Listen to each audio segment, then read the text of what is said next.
जय हिंद साथियों, कैसे हैं आप लोग। आशा करते हूँ आप लोग अच्छे होंगे, मस्त होंगे और अच्छे से पढ़ाई कर रहे होंगे। ठीक है, जैसे कि आप देख रहे हैं कि उत्कर्ष बैच के अकॉर्डिंग क्रम से जो है टेस्ट सीरीज चल रही है। आज टेस्ट सीरीज के 9वां भाग है। ठीक है, और आज हम लोग जो है नदियों के बारे में देखेंगे थोड़ा सा। ठीक है, और रोज की तरह ईमानदारी से और अपनी फैमिली की स्थिति को देखते हुए और ईमानदारी से पेन और कॉपी लेकर बैठ जाएं। ठीक है, और अच्छे से पढ़ेंगे, दिल लगा के पढ़ेंगे और आने वाली परीक्षाओं को फोड़ेंगे, मिल के फोड़ेंगे, तोड़ेंगे।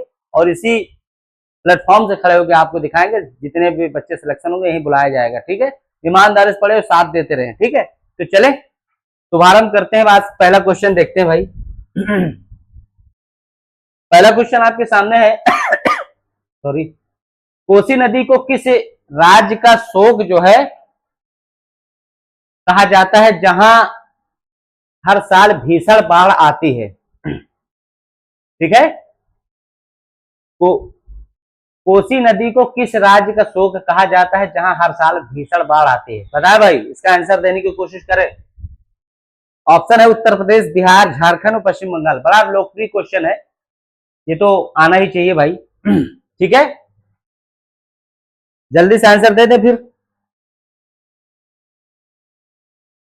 ये जो है आप देखेंगे, बिहार, बिहार का शोक कोसी को कहा जाता है। कोसी नदी को, किसको?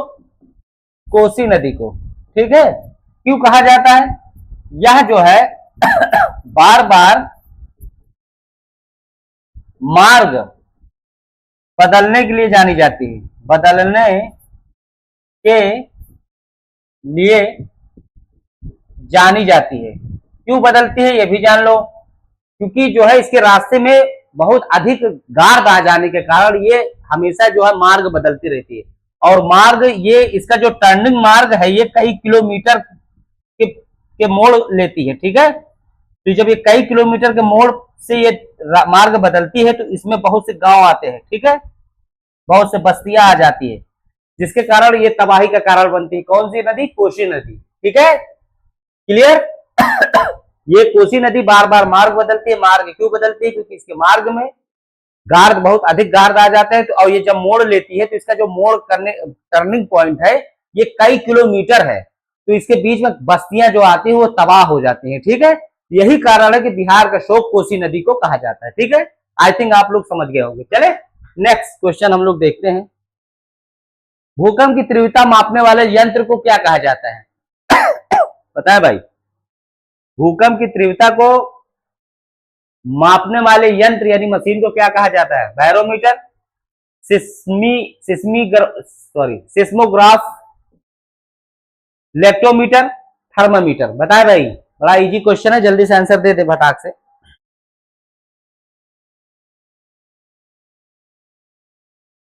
देखिए बैरोमीटर क्या है, तो वायुमंडलीय दाब को मापा जाता है इससे। वायुमंडली वायुमंडली दाब को मापने के लिए इस्तेमाल किया जाता है बैरोमीटर को।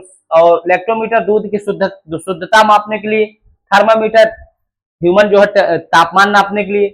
लेकिन जो भूकंप की तीव्रता है ये सिस्मोग्राफ है, इससे जो है भूकंप की तीव्रता मापी जाती है। ठीक है, चले नेक्स्ट क्वेश्चन। दामोदर नदी को पहले किस राज्य का शोक कहा जाता था? दामोदर नदी को पहले किस राज्य का शोक कहा जाता था? बिहार का, राजस्थान का, बंगाल का और आसाम का। तो दामोदर नदी को सबको पहले जो है बंगाल का शोक कहा जाता था। ठीक है, पहले बंगाल में ये बहुत विकराल बाढ़ लाती थी। ठीक है, लेकिन अब ऐसा देखने को नहीं मिलता है। ठीक है, तो इसका answer option number C is right answer. ठीक, भारत में सबसे खतरनाक चक्रवात आमतौर पर किस खाड़ी या सागर से उठते हैं? बताएं भाई।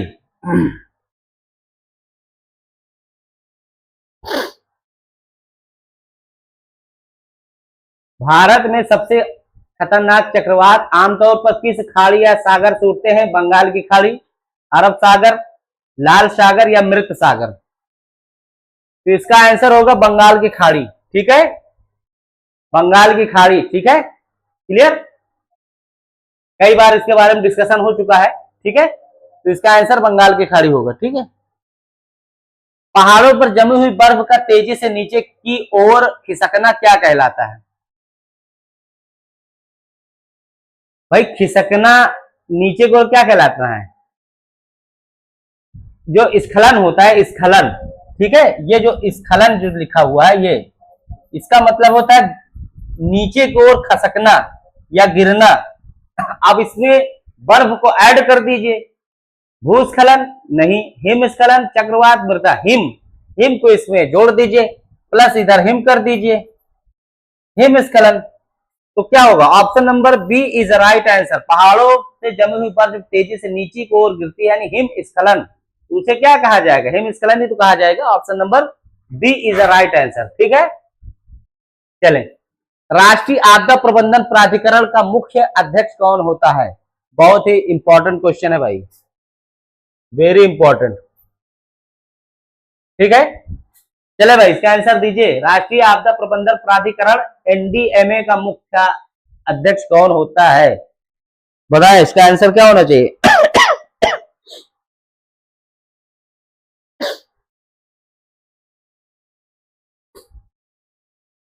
इसका अध्यक्ष जो है प्रधानमंत्री होता है, पीएम साहब, प्राइम मिनिस्टर जी होते हैं, ठीक है। और इसका जो है एनडीएमए का जो है स्थापना 23 दिसंबर 2005 को हुई थी, ठीक है। ये डेट जरूर याद रखें, 23 दिसंबर 2005 को एनडीएमए का स्थापना होता है। इसका मुख्य अध्यक्ष कौन होते हैं? प्रधानमंत्री जी, ठीक है। क्लियर? चले आगे। वर्षा की भारी कमी के कारण फसलों का सूख जाना और पानी की किल्लत होना क्या कहलाता है?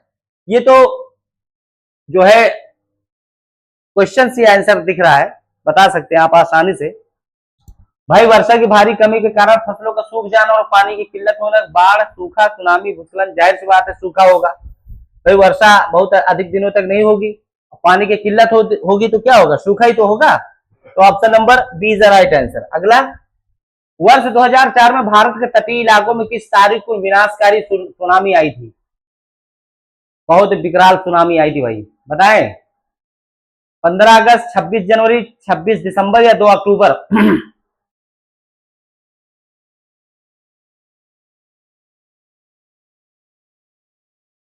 बताएं भैया।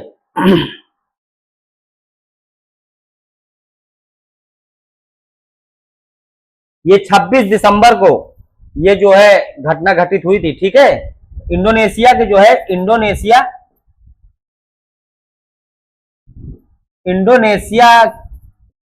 के सुमात्रा द्वीप के पास, सुमात्रा द्वीप के पास, हिंद महासागर में, कहा? हिंद महासागर में 9.1 से 9.2 तीव्रता का भूकंप आया था। अब अंदाजा लगाइए तीव्रता का भूकंप। अब भूकंप आने के कारण जो है समुद्र में तेज हलचल हुई, जिसके कारण सुनामी आई थी, ठीक है। और सुनामी आने से तकरीबन 2.5 लाख लोग जो है अपनी जान गंवाई थी। तो इतना विकराल जो है ये जो है विनाशकारी सुनामी थी। तो वो डेट कौन थी? 26 दिसंबर 2004, ठीक है। क्लियर? तो option number C is right answer. और ये आयत कहां था? इंडोनेशिया के सुमात्रा द्वीप के पास, हिंद महासागर में। और इसकी तीव्रता भूकंप की कितनी थी? 9 यानी 9.1 से 9.2 के बीच, ठीक है। चले अगला। आकाश से गिरने वाली बिजली किस प्रकार की आपदा के अंतर्गत आती है? किस प्रकार? बताए भाई, ऑप्शन देखें। मानव निर्मित आपदा, प्राकृतिक आपदा, रासायनिक आपदा या जैविक आपदा? आकाश से गिरने वाली बिजली, भाई आकाश से गिरने वाली है तो इसका मानव निर्मित से कोई लेना देना नहीं है। प्राकृतिक, रासायनिक तो इसका जाहिर सी बात है ये नेचुरल होगा, गॉड गिफ्टेड चीजें हैं ये सब चीजें। तो क्या होगी? Option number B is the right answer, प्राकृतिक आपदा है। ठीक है, चले अगला देखते हैं। अत्यधिक बारिश के कारण नदियों को पानी मैदानी इलाकों में फैल जाना क्या कहलाता है? अभी प्रयागराज में इस समय बाढ़ का ही मौसम है, तो जब नदियों में अत्यधिक पानी जब बढ़ जाता है तो वो जो उसका कछार क्षेत्र भी अपने आप में शामिल कर लेता है, ठीक है। तो उसको क्या कहेंगे? जाहिर सी बात, उसे सूखा तो कहेंगे नहीं, ना चक्रवात ना भूस्खलन, उसको क्या कहेंगे? बाढ़ ही तो कहेंगे। Option number D is right answer, ठीक है। चलिए नेक्स्ट देखते हैं। भारत का कौन सा पहाड़ी राज्य बादलों के फटने क्लाउड बर्स्ट और अचानक बाढ़ के लिए सबसे ज्यादा संवेदनशील है? ठीक है, बताएं भाई। बादलों का फटना क्या होता है? बादलों का फटना का मतलब तेज और भीषण या भयानक, भयावह कह सकते हैं, भयावह वर्षा हो, ठीक है, उसे बादलों को फटना कहते हैं। मतलब एकाएक बारिश एक ही जगह पे बहुत तेज हो, उसी को बादलों को फटना कहते हैं। तो भारत का कौन सा पहाड़ी राज्य बादलों को फटने और अचानक बाढ़ के लिए सबसे ज्यादा जानी जाती है, संवेदनशील एरिया है? क्या वो उत्तराखंड है, उत्तर प्रदेश है, मध्य प्रदेश है, राजस्थान है? जाहिर सी बात है इन तीनों का इससे कोई लेना देना नहीं, उत्तराखंड है, ठीक है, उत्तराखंड है, ठीक है। यहां पर उत्तराखंड में आप देखेंगे जुलाई, अगस्त, सितंबर, ये 3 महीने जो है बड़े संवेदनशील माने जाते हैं, ठीक है। अचानक बाढ़ आती, बादलों को फटना यानी वर्षा तेज होती है और नदियों में अचानक बाढ़ आज पानी बढ़ जाता है जिससे बाढ़ आती है, क्योंकि उत्तराखंड की जो स्थिति आप देखे हैं वो ऊपर से नीचे की तरफ है, ठीक है। तो जब जाहिर सी बात है जब वर्षा का जल या पानी जब ऊपर से नीचे आएगी उसकी गति क्या होगी, तेज हो जाएगी, जिसके कारण वो बस्तियों को बहा ले जाती है, ठीक है। तो ये संवेदनशील एरिया कहाँ है? उत्तराखंड में। तो option number A is a right answer, ठीक है। चले नेक्स्ट। समुद्र के अंदर आने वाले भूकंप से कौन सी खतरनाक लहरें पैदा होती है? अगर इससे 2 क्वेश्चन पहले अगर मेरे क्वेश्चन को आपने ध्यान से देखा होगा तो इसका आंसर तुरंत आप देखें। समुद्र के अंदर आने वाले भूकंप से कौन सी खतरनाक लहरें पैदा होती है? क्या वो चक्रवात है, सुनामी है, ज्वार भाटा या भवंडर? हमने बताया 26 दिसंबर 2004 को हिंद महासागर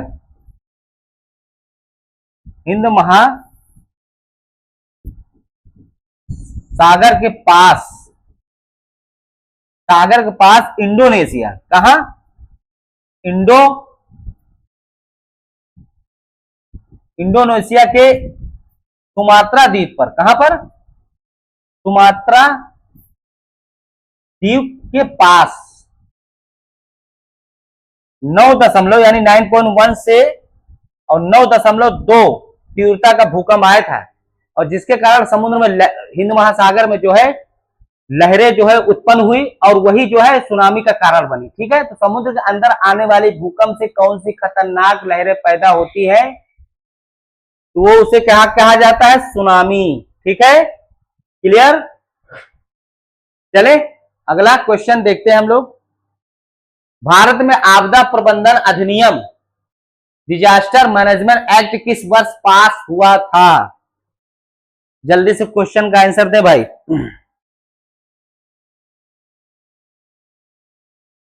भारत में आपदा प्रबंधन अधिनियम डिजास्टर मैनेजमेंट एक्ट किस वर्ष पास हुआ था? 2001, 2003, 2005 या 2009? तो इसका आंसर 2005 होगा, ठीक है, इंपॉर्टेंट है ये। चले अगला हम लोग देखते हैं। चक्रवात साइक्लोन मुख्य रूप से भारत के किस हिस्से को सबसे ज्यादा प्रभावित करते हैं? तटीय क्षेत्र यानी समुद्र का किनारा, मरुस्थलीय क्षेत्र, पहाड़ी क्षेत्र या मैदानी क्षेत्र? अगर थोड़ा सा दिमाग लगाएंगे तो आप पकड़ ले जाएंगे। चक्रवात सबसे ज्यादा मुख्य रूप से, अगर आप इस तरह से अगर हम मैप को ड्रॉ करें थोड़ा सा, तो आप इस तरह से आप देखेंगे ये जो तटीय क्षेत्र, ये समुद्र से जो किनारा लगे हुए हैं, समुद्र से जो किनारे लगे हुए हैं ये क्षेत्र, ये यहीं पर तो सबसे ज्यादा चक्रवात आता है, बंगाल की खाड़ी और अरब सागर में, ठीक है। तो आप ऑप्शन देख लें, option number A is the right answer. तटीय क्षेत्र, समुद्री किनारे में सबसे ज्यादा चक्रवात आता है, ठीक है। तो option number A is the right answer. Next. Bhopal gas त्रासदी 1984 किस प्रकार की आपदा का उदाहरण है? बहुत बहुत भयावह जो है ये त्रासदी हुआ था भाई। प्राकृतिक आपदा, मानव निर्मित आपदा, जैविक आपदा या खगोलीय आपदा? आंसर दीजिए फटाक से।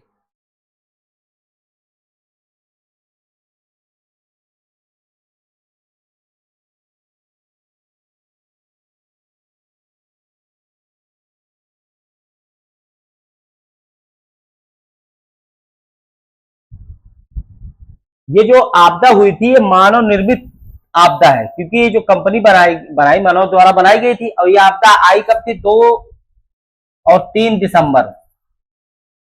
2 और 3 दिसंबर का मतलब यार 11 बजे से सुबह 3 बजे तक, ठीक है, यानी 2 दिसंबर से 3 दिसंबर के बीच 1984, ठीक है, क्लियर। और ये गैस कौन सी थी? गैस जिसके कारण इतनी बड़ी त्रासदी हुई थी, मिथाइल मिथाइल आइसोसाइनाइड, ठीक है, आइसोसाइनेट,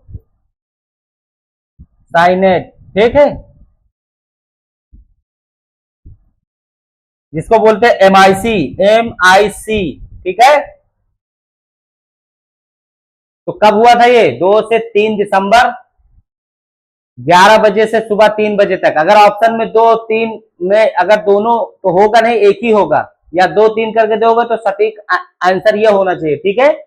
मानव निर्मित आपदा थी ये, ठीक है, क्योंकि ये कंपनी जो बनाई गई थी मानव द्वारा ही तो बनाई गई थी, ठीक है, क्लियर। और मिथाइल आइसोसाइनाइड जो गैस थी, इसमें जल का रिसाव होने लगा था। जल मिल जाने के कारण इतनी बड़ी त्रासदी हुई थी, ठीक है, कई लाख लोग इसमें मारे गए थे, ठीक है। चले अगला क्वेश्चन देखते हैं।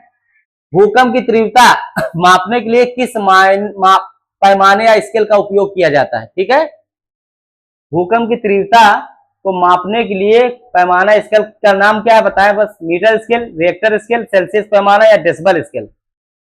तो ये इजी क्वेश्चन है। ये रिएक्टर स्केल पर ही जो है भूकंप की जो तीव्रता मापी जाती है, ठीक है, इस पे रिएक्टर स्केल पर, ठीक है।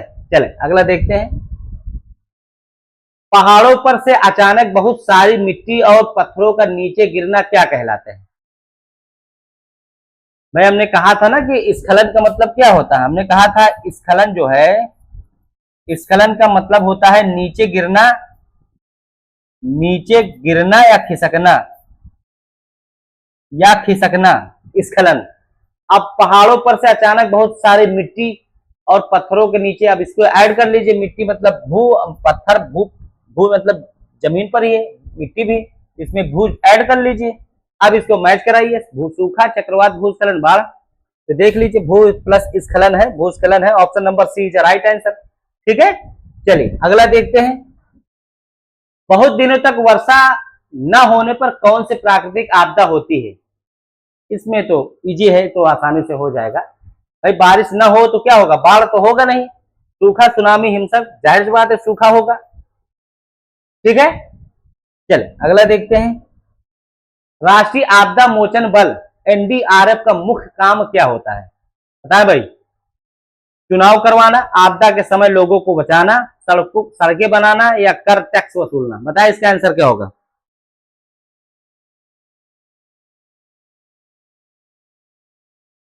बताएं इसका आंसर क्या होगा? आपदा के समय लोगों को जान बचाना NDRF का काम है। और इसकी स्थापना कब हुई थी? 15 जनवरी 2006 को। इसका हेडक्वार्टर कहाँ है? नई दिल्ली में, न्यू दिल्ली, नई दिल्ली में, ठीक है। और ये जो संस्था है किसके अंदर में आती है? होम मिनिस्ट्री के, गृह मंत्रालय के अंदर आती है, ठीक है। किसके अंदर? गृह मंत्रालय, ठीक है। कभी कभी मंत्रालय पूछ लेता है, गृह मंत्रालय के अंदर आता है ये। कौन सा? NDRF की स्थापना कब हुई थी? 15 जनवरी 2006 को। और इसका हेडक्वार्टर कहाँ है? नई दिल्ली में। चले नेक्स्ट। भारत का कौन सा राज्य रेतीले मरुस्थल के कारण सबसे ज्यादा सूखा झेलता है? रेतीले मरुस्थल, यही से आंसर पकड़ सकते हैं आप। ऑप्शन देख लीजिए। केरल, राजस्थान, आसाम, उड़ीसा। भाई रेत कहाँ है? केरल में तो होगा नहीं, केरल तटीय क्षेत्र है। आसाम पूर्वोत्तर, यहाँ वर्षा बहुत होती है। उड़ीसा, उड़ीसा भी तटीय स्टेट है। एकमात्र राजस्थान है। Option number B is right answer, क्योंकि यहाँ थार मरुस्थल है कि नहीं? थार मरुस्थल यही तो दिखेगा आपको, ठीक है, क्लियर। तो option number B is right answer. अच्छा एक क्वेश्चन मैं दे के जा रहा हूं, इसका आंसर आप सब लोग बताइएगा। मरुस्थल की गंगा किसे कहते हैं? मरुस्थल के कमेंट करके बताइएगा।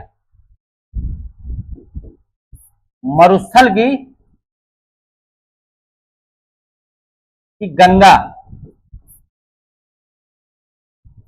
किसे कहा जाता है, यानी किसे कहा जाने का तात्पर्य है किस नदी को कहा जाता है। ठीक है, इसका क्वेश्चन का आंसर आप लोग कमेंट करके बताएंगे। ठीक है, क्लियर। चलिए अगला देखते हैं। तो आज के लिए इतना ही। Thanks for watching. तो देखिए, हम लोग हमारी जो संस्था है एजुकेन ईमानदारी से आपके साथ लगी हुई है, और ये आने वाले जितने भी एग्जाम होगा पॉइंट टू की एक एक पॉइंट लेके हम लोग चलेंगे, एक एक पॉइंट लेके यहाँ पर रखेंगे, और हम लोग इस तरह से टीम मैनेजमेंट बना रखे हैं और इस तरह से क्वेश्चन हम लोग बना के रखे हैं कि कोई भी पेपर हो एक क्वेश्चन जाना नहीं चाहिए, जाया ही नहीं। हम हमारी संस्था ये चाहती है कि ज्यादा से ज्यादा लोगों बच्चों का सिलेक्शन हो, और हमसे आप जुड़े, हमारे चैनल को ज्यादा से ज्यादा शेयर करें, कमेंट करें, लाइक कर दें और प्यार दें। यकीन आप माने हमारी जो टीम है इस तरह से मेहनत कर रही है, पूरी तरह से बुकलेट तैयार कर रही है, क्वेश्चन तैयार कर रही है, किस तरह से आयोग का पैटर्न बदल रहा है, उस पैटर्न को चेंज के अकॉर्डिंग हम लोग उस पर मेहनत कर रहे हैं। अभी ये प्रैक्टिस सेट चल रहा है, इसके बाद हम लोग दूसरा प्रैक्टिस सेट लेके आएंगे, फिर डिस्क्रिप्टिव चलेगा और फिर उसमें क्वेश्चनिंग आंसरिंग हम लोग करवाएंगे ही। ठीक है, तो ईमानदारी से अपना 100% दीजिए। याद रख लीजिए, मेहनत जाया नहीं जाती, इसमें नहीं होगा तो उसमें होगा, उसमें नहीं होगा तो उसमें होगा। एक कहावत है, प्रैक्टिस मेक परफेक्ट। जितना आप प्रैक्टिस करेंगे आप उतना कामयाब हो जाएंगे, याद रख लेना। कभी किसी ने आइंस्टीन को भी कहा था कि ये पढ़ने वाला मंदबुद्ध बालक है, इसको कॉलेज में स्कूल में ना पढ़ाई, लेकिन आइंस्टीन E = mc²। ठीक है, दुनिया आज भी उसके अधीन चलती है। तो कोई भी लक्ष्य आपके साहस से बड़ा नहीं है। Everything is possible according to you. आप धैर्य रखें, ईमानदारी से पढ़ें, सब कुछ कर जाएंगे। ठीक है, तो ईमानदारी से पढ़ें और हम लोगों का साथ दें। कलम कॉपी लेके जितना भी क्वेश्चन आप राइट डाउन करें, खूब ईमानदारी से मेहनत करें, मॉर्निंग शिफ्ट में उठे, खूब मेहनत करें, क्योंकि सुबह जो दिमाग एकाग्र होता है। ठीक है, तो इतना आज के लिए। अगले वीडियो में फिर मिलते हैं प्रैक्टिस सेट के लिए, तब तक के लिए जय हिंद।